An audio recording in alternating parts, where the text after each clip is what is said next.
Good morning all students. Apex college online classes में आप सभी का स्वागत है। तो अपन बीएससी पार्ट फर्स्ट की ऑर्गेनिक केमिस्ट्री पढ़ रहे हैं।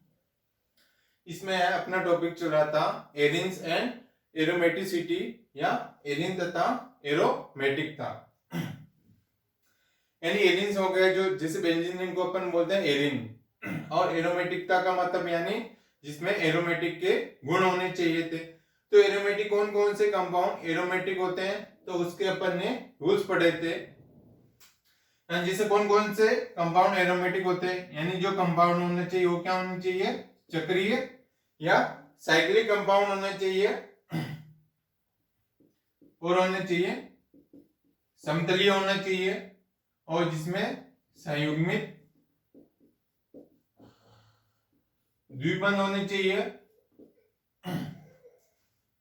और जो इलेक्ट्रॉन्स नहीं प्रतिस्थापन अभिक्रिया देते हैं वो, और हक्कल के नियम का पालन करना चाहिए। यानी जैसे कौन कौन से कंपाउंड एरोमेटिक होंगे, जिसमें जो कंपाउंड क्या होने चाहिए, एक तो साइक्लिक या चक्रीय होने चाहिए, समतलीय या प्लेनर होने चाहिए, और कॉन्जुगेटेड डबल बॉन्ड या संयुग्मित द्विबंध होने चाहिए। यानी एक डबल बॉन्ड के बाद में वापस एक कार्बन को छोड़ के double bond, conjugated double bond होने चाहिए, और जो इलेक्ट्रॉन्स नहीं सब्स्टिट्यूशन रिएक्शन देता हो, जो हक्कल के नियम का पालन करता हो, वो क्या होंगे, एरोमेटिक कंपाउंड होते हैं। अब देखते हैं जैसे हक्कल का नियम क्या होता है।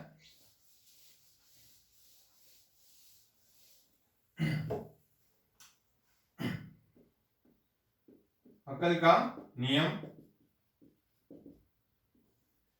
यानी हक्कल का नियम ये होता है जिसको 4n+2 पाई इलेक्ट्रॉन्स, ये होता है हक्कल का नियम। जो ये 4n+2 पाई इलेक्ट्रॉन्स रूल्स को फॉलो करता है वो क्या होंगे, कंपाउंड एरोमेटिक कंपाउंड होते हैं। जिसे अपन n की वैल्यू यहाँ पे 0 रखते हैं, तो ये हो जाएंगे 4 × 0 + 2, यानी 4 × 0 0 + 2 यानी 2 पाई इलेक्ट्रॉन्स। n = 1, तो 4 × 1 + 2, तो 6 pi electrons. n = 2, 4 × 2 + 2, 10 pi electrons. n = 3, तो 4 × 3 + 2, तो 14 पाई इलेक्ट्रॉन्स। यानी जिसके अंदर 2 pi electrons, 6 pi electrons, 10 pi electrons और 14 पाई इलेक्ट्रॉन्स जिसमें अवेलेबल हो, जिसमें प्रेजेंट होते हैं, वो सारे क्या होते हैं, वो सारे कंपाउंड एरोमेटिक होंगे। जैसे n = 4, 4 × 4 + 2 और 16 पाई इलेक्ट्रॉन। जो ये रूल को फॉलो करता है वो क्या होते हैं, एरोमेटिक कंपाउंड होते हैं, और ये हक्कल का नियम को फॉलो करता हो एरोमेटिक कंपाउंड होते हैं। जैसे एंटी एरोमेटिक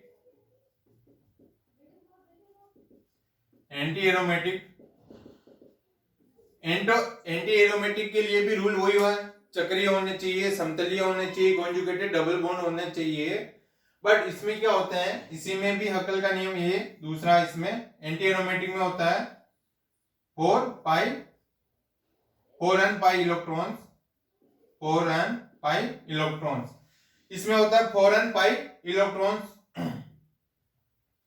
यानी जैसे क्या हो जाएंगे, 4 × n की वैल्यू अपन यहां पे रखते हैं 1, तो ये हो जाएगा 4 × 1 + 4 पाई इलेक्ट्रॉन्स।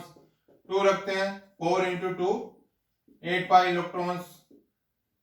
ये हो जाएंगे n = 2, n = 3, 4 × 3, ये n = 4, 4 × 4,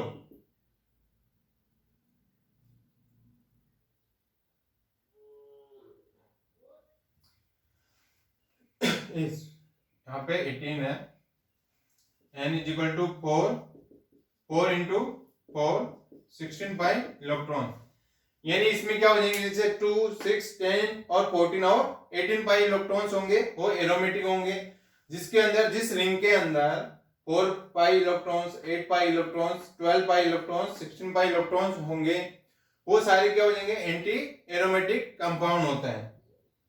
ये एरोमेटिक कंपाउंड होंगे और ये एंटी एरोमेटिक कंपाउंड। अब देखते हैं इसके एग्जांपल अपन।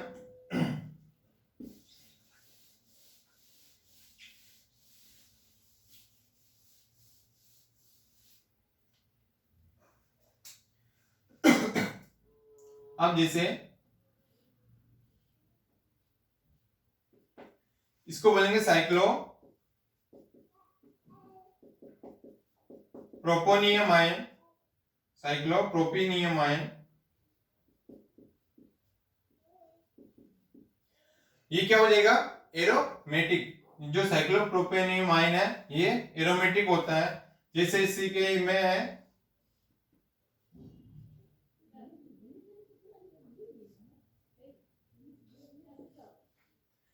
अब ये दोनों कंपाउंड है, यानी साइक्लोप्रोपेन है और ये है साइक्लोप्रोपीन। जैसे इसमें क्या पॉजिटिव चार्ज है तो ये क्या हो जाएगा, एरोमेटिक कंपाउंड। ये दोनों कंपाउंड क्या हो जाएंगे, क्योंकि इसमें ना तो कोई डबल बॉन्ड है, जिसमें डबल बॉन्ड नहीं है वो नॉन एरोमेटिक में आएंगे, क्योंकि वो जो रूल होते हैं उनको फॉलो नहीं करता है। और इस कार्बन के साथ में भी कोई डबल बॉन्ड नहीं, इसमें भी कॉन्जुगेटेड डबल बॉन्ड नहीं है, तो ये दोनों क्या हो जाएंगे, नॉन एरोमेटिक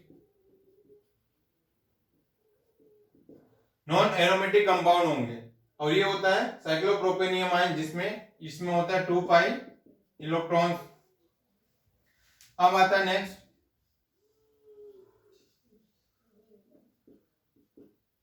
ये हो गया, इसमें भी हो गया 2 पाई इलेक्ट्रॉन्स। इसका नाम होता है साइक्लो ब्यूटेनियम। ये क्या हो, इसमें भी 2 पाई इलेक्ट्रॉन्स है, तो ये भी क्या होगा, एरोमेटिक कंपाउंड है। ये इसमें कितने पाई इलेक्ट्रॉन्स हो रहे हैं, 2 पाई इलेक्ट्रॉन्स और 2 पाई इलेक्ट्रॉन्स, 4 पाई इलेक्ट्रॉन्स हो रहे हैं। यानी एक पाई बॉन्ड में कितने पाई इलेक्ट्रॉन्स होंगे, तो एक पाई बॉन्ड में 2 पाई इलेक्ट्रॉन्स होते हैं, 2 और 2, तो ये होंगे 4 पाई इलेक्ट्रॉन्स। जिसमें 4 पाई इलेक्ट्रॉन्स होते हैं वो क्या होते हैं, एंटी एरोमेटिक कंपाउंड होते हैं। यानी ये क्या हो जाएगा, एंटी एरोमेटिक कंपाउंड। ये होता है 2 पाई इलेक्ट्रॉन्स है तो एरोमेटिक है, इसमें क्या है 4 पाई इलेक्ट्रॉन्स है, तो ये क्या हो जाएगा, एंटी एरोमेटिक कंपाउंड है। हम नेक्स्ट एग्जांपल है,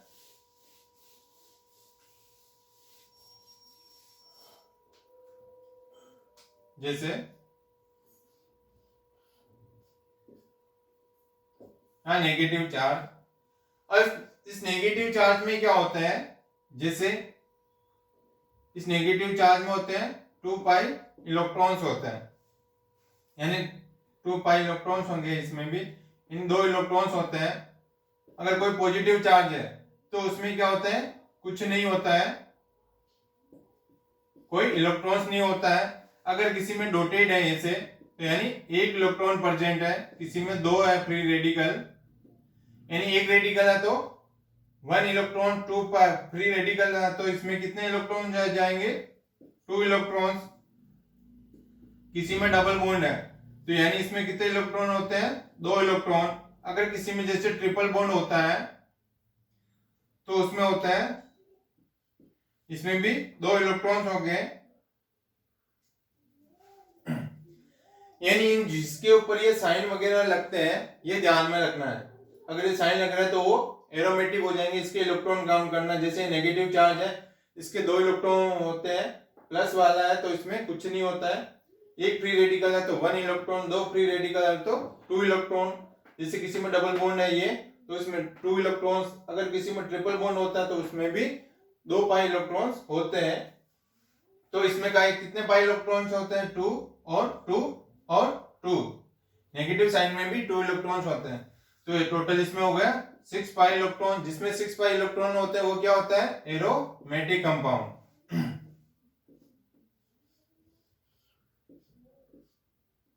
अब जैसे इसके ऊपर कोई साइन वगैरह नहीं है तो ये क्या हो जाएगा, और ना इसमें कॉन्जुगेटेड डबल बॉन्ड है तो ये हो जाएगा नॉन एरोमेटिक कंपाउंड। तो ये क्या हो जाएगा, नॉन एरोमेटिक कंपाउंड हो जाएगा। और इनके एग्जांपल है जैसे बेंजीन,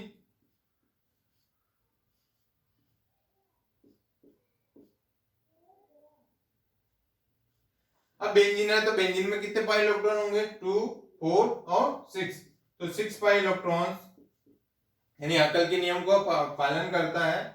और इसमें कॉन्जुगेटेड डबल बॉन्ड और प्लेनर और साइक्लिक कंपाउंड है, तो ये क्या हो जाएगा, एरोमेटिक कंपाउंड, ये हो जाएगा एरोमेटिक।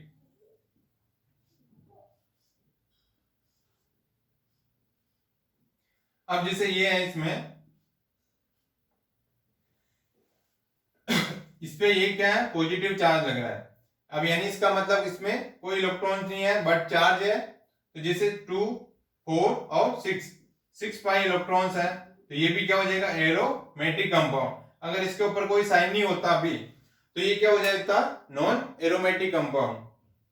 अगर इसके ऊपर साइन है तो यानी ये क्या हो जाएगा, एरोमेटिक कंपाउंड, यानी क्योंकि इसमें 6 पाई इलेक्ट्रॉन प्रेजेंट होते हैं। नेक्स्ट एग्जांपल,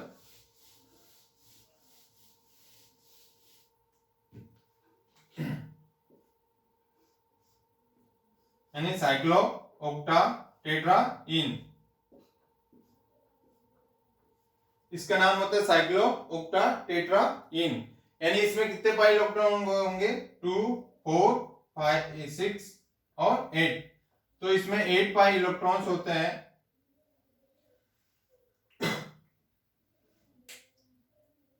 जिसमें 8 पाई इलेक्ट्रॉन्स होते हैं वो हो जाएगा एंटी एरोमेटिक कंपाउंड, यानी हो जाएगा एंटी एरोमेटिक कंपाउंड। अब आते हैं जैसे नेक्स्ट एग्जांपल है इसके, जैसे और एग्जांपल है,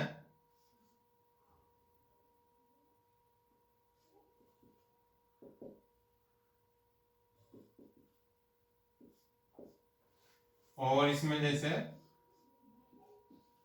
ऑक्सीजन, हाइड्रोजन,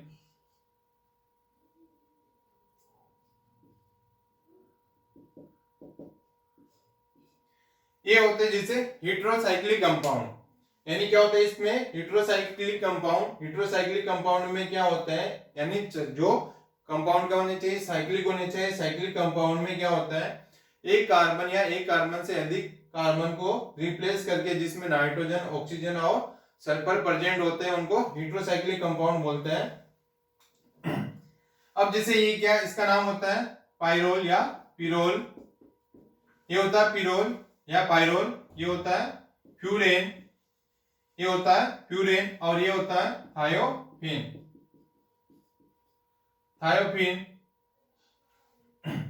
यानी इसमें कितने इलेक्ट्रॉन होंगे, यानी इसका मतलब है इसके अंदर जैसे 2, 4, 5 और 6, यानी इसमें कितने पाई इलेक्ट्रॉन्स होंगे, 6 पाई इलेक्ट्रॉन्स होते हैं। क्योंकि इसमें क्या, दो फ्री रेडिकल है, दो फ्री रेडिकल का मतलब क्या होगा, जिसमें दो इलेक्ट्रॉन प्रेजेंट होते हैं, 2, 4 और 5 और 6, तो ये क्या हो जाएगा, एरोमेटिक कंपाउंड। इसमें भी देखो 2, 4, ये 5, 6, 7, 8, इसमें क्या होता है, अगर रिंग के बाहर कोई फ्री रेडिकल, जैसे इसमें हो जाएंगे पाई इलेक्ट्रॉन्स या electron lone pair, lone pair, या तो कोई पाई इलेक्ट्रॉन्स या कोई lone pair, lone pair ring के बाहर, रिंग के बाहर हो तो पाई इलेक्ट्रॉन्स की गणना करते समय इन्हें शामिल नहीं किया जाता है।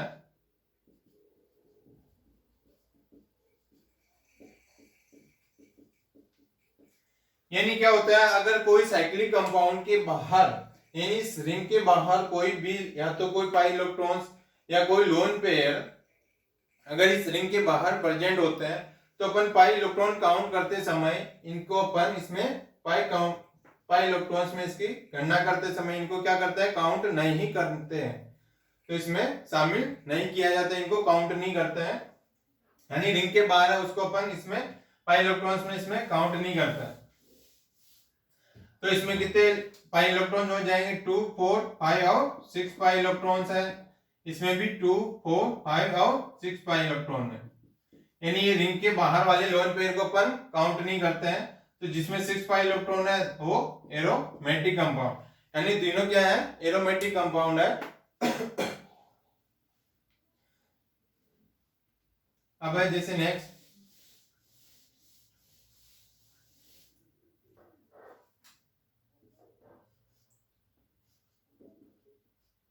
अब है pyridine।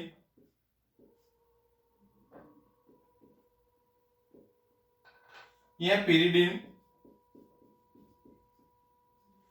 इस pyridine में कितने पाई इलेक्ट्रॉन्स है, 2 4 और 5 और 6 पाई इलेक्ट्रॉन, क्योंकि ये दो फ्री रेडिकल, ये तो क्या है रिंग के बाहर है, इसमें 6 पाई इलेक्ट्रॉन है, ये क्या है, एरोमेटिक कंपाउंड है। जैसे कोई दो बेंजीन रिंग,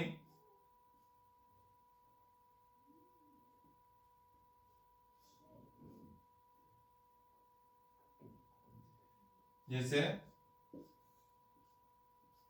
ये है, यानी क्या दोनों बेंजीन रिंग आपस में जुड़ी हुई है, तो इसमें कितने पाई इलेक्ट्रॉन होंगे, यानी दो बेंजीन रिंग है तो दो बेंजीन रिंग को जैसे अलग अलग करते हैं तो उसमें कितने पाई इलेक्ट्रॉन्स होते हैं, 12 पाई इलेक्ट्रॉन होंगे, क्योंकि जैसे कोई बेंजीन रिंग है जैसे सिंपल ये वाली, तो इसमें कितने पाई इलेक्ट्रॉन है, 6 पाई इलेक्ट्रॉन, जैसे इसको अलग करते हैं तो इसमें भी 6 पाई इलेक्ट्रॉन।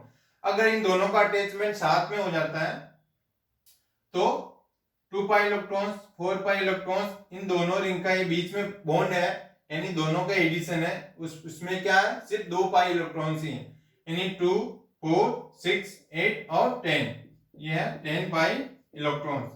और जिसमें जो 10 पाई इलेक्ट्रॉन्स होते हैं वो क्या होता है, एरोमेटिक कंपाउंड।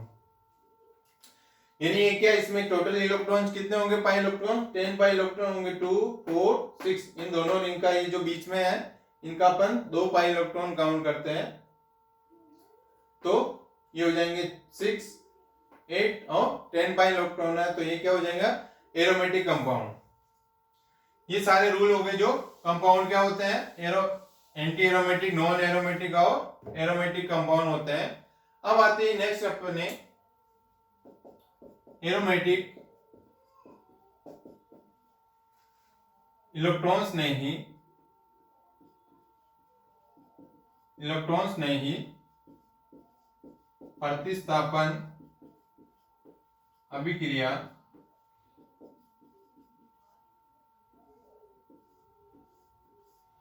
यानी एरोमेटिक इलेक्ट्रॉन्स नहीं प्रतिस्थापन अभिक्रिया, यानी बेंजीन रिंग होती है या जो एरोमेटिक कंपाउंड होते हैं वो क्या करते हैं, इलेक्ट्रॉन्स नहीं या इलेक्ट्रोफिलिक सब्स्टिट्यूशन रिएक्शन देते हैं। तो इलेक्ट्रॉन्स नहीं सब्स्टिट्यूशन रिएक्शन क्या होती है, जैसे बेंजीन है प्लस ये हो जाएगा इलेक्ट्रॉन्स नहीं, इसमें इलेक्ट्रोफिलिक का एडिशन इसके ऊपर होता है,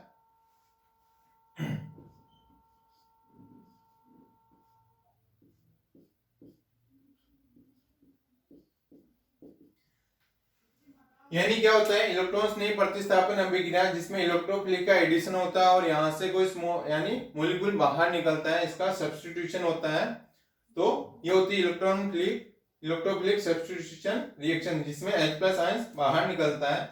जैसे इसकी मैकेनिज्म देखते हैं ये कैसे होता है, यानी वो सारी जितने भी इलेक्ट्रॉन्स नहीं एरोमेटिक इलेक्ट्रॉन्स नहीं प्रतिस्थापन अभिक्रिया सब में क्या हो जाएगी, मैकेनिज्म इसमें कॉमन होती है। जैसे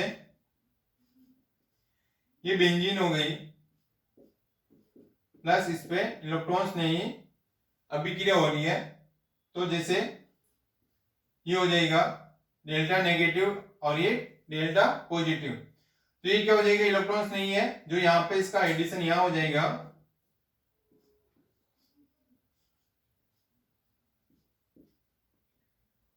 H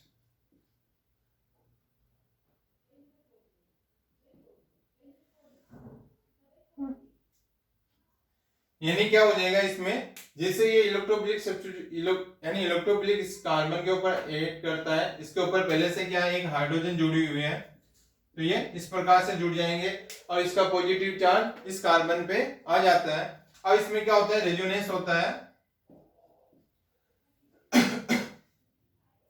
तो क्या होता है, ये यहाँ पे आएगा और इसका पॉजिटिव चार्ज यहाँ जाएगा, इसका पॉजिटिव चार्ज यहाँ जाएगा और ये हाइड्रोजन और ये इलेक्ट्रोफिलिक। और इसमें क्या होता है, ये यहाँ आएगा, इसका पॉजिटिव चार्ज यहाँ पे आ जाएगा।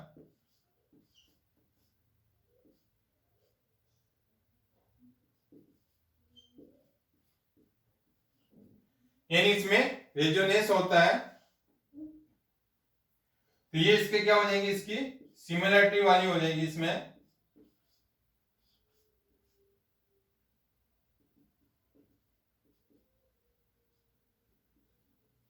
हाइड्रोजन और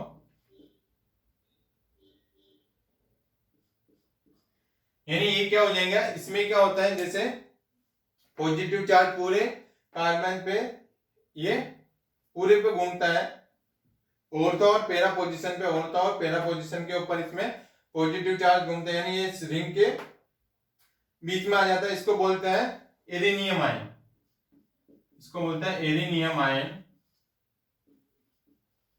यानी इसका आवेश क्या है, सारी जगह समान है, इसको बोलते हैं एरिनियम आयन या विलेंट मध्यवर्ती। इसको और बोलते हैं सिग्मा संकुल, सिग्मा संकुल। यानी ये क्या होता है, एरिनियम आयन, विलेन मध्यवर्ती या सिग्मा संकुल बोलते हैं, ये बनता है। इसके बाद क्या हो जाएगा, इसमें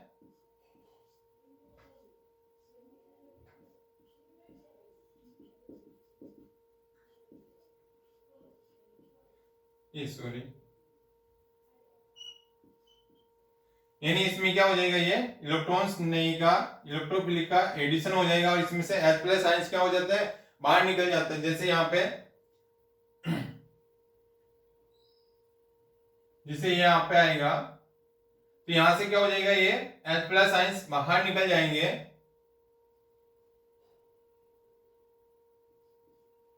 जिसे यहाँ पे आता है, यानी इसमें क्या होता है, एरेनियम आयन, जिसमें पॉजिटिव चार्ज का आवेश सारी जगह क्या समान है, जिसको बोलते हैं एरेनियम आयन या विलेंट मध्यवर्ती या सिग्मा संकुल। यानी इसका इलेक्ट्रॉन का इलेक्ट्रोफिलिक का एडिशन होगा, यहाँ से H प्लस आयंस बाहर निकल गया, इसको बोलते हैं इलेक्ट्रॉन स्नेही प्रतिस्थापन अभिक्रिया। अब जैसे एरिनियम आयन, यानी जैसे आरपीएससी के एग्जाम के अंदर पूछा गया, जो एरिनियम आयन होता है इसमें, यानी इसके अंदर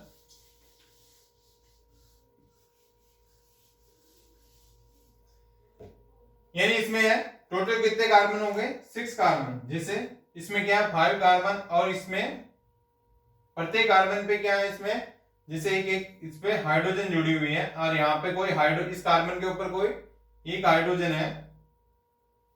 तो यानी जैसे 5 कार्बन, इसमें होता है संकरण sp2 संकरण होता है और एक कार्बन पे sp3 संकरण होता है।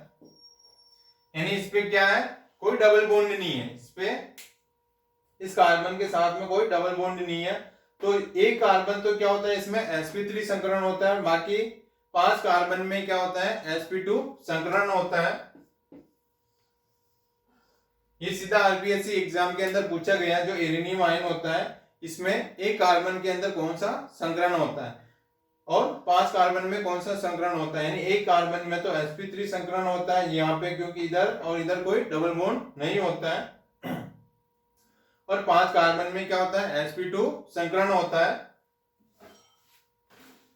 अब इसके आते हैं और जैसे ये इसकी सिंपल मैकेनिज्म है, जिसमें सारी जगह क्या होती है, कॉमन होती है। अब आता है इसमें नाइट्रीकरण वगैरह अभिक्रिया। तो इसमें जैसे आती है सबसे पहले इलेक्ट्रॉन स्नेही प्रतिस्थापन अभिक्रिया कौन कौन सी होती है, नाइट्रीकरण या नाइट्रेशन। तो नाइट्रीकरण की अभिक्रिया होती है इसमें ये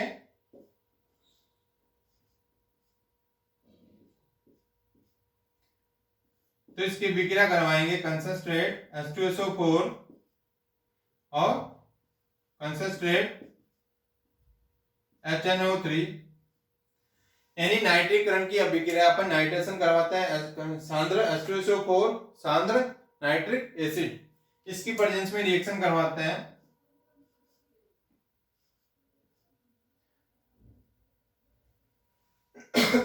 यानी जैसे उसमें हुआ था, जैसे इसमें नाइट्रीकरण होता है इसमें भी रेजोनेंस होता है, जैसे इसमें जैसे यहाँ हाइड्रोजन हो गया और यहाँ पे NO2 ये हो गया। अब इसमें और इसमें भी रेजोनेंस होगा, यानी इसका एडिशन क्या पे हो गया, यहाँ पे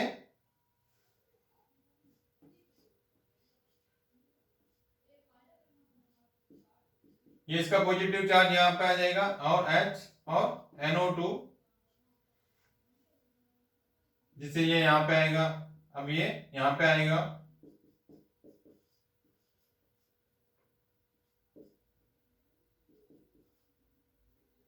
इसका पॉजिटिव चार्ज यहाँ आ गया, यहाँ पे हाइड्रोजन और यहाँ पे NO2 और इसकी इरेनियम आयन बन जाएगा इसका,